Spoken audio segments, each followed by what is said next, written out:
Welcome back everyone. Welcome to our channel Study English with Momita and Shomi.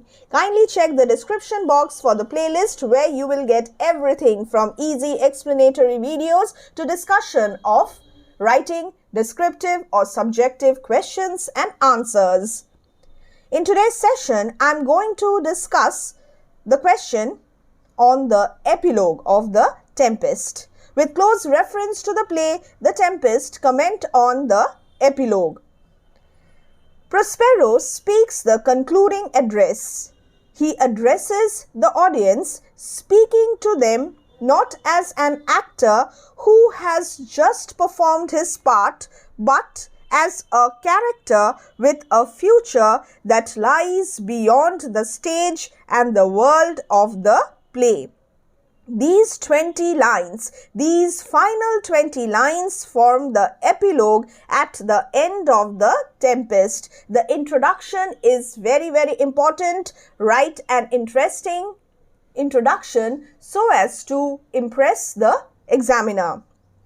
In the introduction, I have critically analyzed the epilogue. You will take out your book and read the epilogue and then watch this video for a better understanding. In fact, I have also finished uploading the easy explanatory video of Act 5 where you will get an analysis of the epilogue. Let's start again. Prospero speaks the concluding address. He addresses the audience. This is very crucial. He addresses the audience, speaks to them directly, and speaking to them not as an actor who has just performed his part, but as a character with a future that lies beyond the stage and the world of the play. These final 20 lines form the epilogue at the end of the Tempest. Now, this information that the epilogue consists of 20 lines will definitely impress the teacher. This means that you have read the text thoroughly. Read the text thoroughly. A piece of advice from my side. Prospero says that now he no longer has any magic powers or any spirits to attend upon him and carry out his commands. Here is the textual analysis. With close reference to the text, I have written down this portion. Prospero says that now he no longer has any magic powers or any spirits to attend upon him and carry out his commands. Having previously indulged in the exercise of magic, he is almost in the state of despair. Here, he refers to the traditional belief that magicians in their last moments used to feel hopeless about their fate after death. He appeals to the audience to pray on his behalf and thus save him from an evil fate. Don't worry, I have just written down the paraphrase of the epilogue. Study the paraphrase from any book that you have and you are done with your textual reference. He also assures them that he has forgiven his enemies and has been given back his dukedom. All he needs now is to be set free from the spell cast on him by the audience, and this can be done by their applause. You need to focus on this word applause. This is critical. It was not unusual to have a main character address the audience at the end of the play. A critical comment. It is reasonably apt that at the end of a play dealing with magic, Prospero must ask the audience to release him from their spell by applauding the play and leniency of judgment, that is indulgence, a quotation and prayer. You may quote from the text, don't quote incorrectly. This is your answer on the epilogue of the Tempest.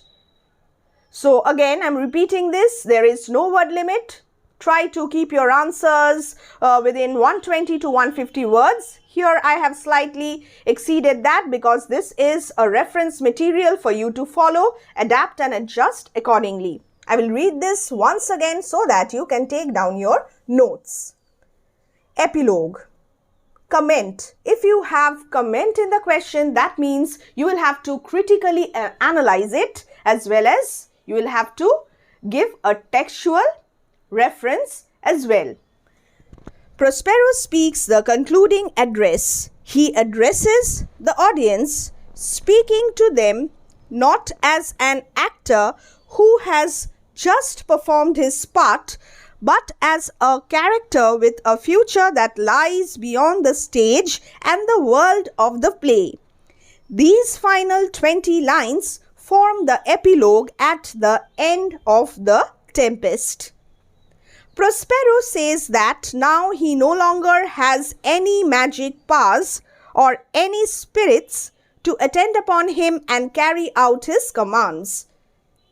Having previously indulged in the exercise of magic, he is almost in a state of despair. Here, he refers to the traditional belief that magicians in their last moments used to feel hopeless about their fate after death. He appeals to the audience to pray on his behalf and thus save him from an evil fate. He also assures them that he has forgiven his enemies and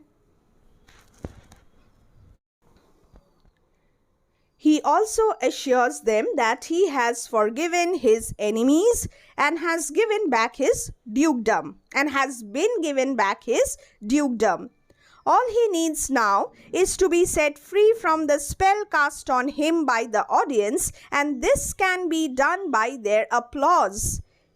It was not unusual to have a main character address the audience at the end of the play.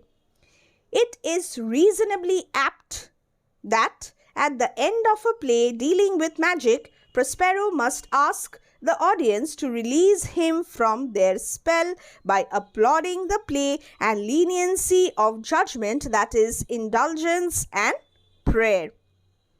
This is my answer. Thank you for watching this video and kindly share this video so that many more of you can take help from this reference material.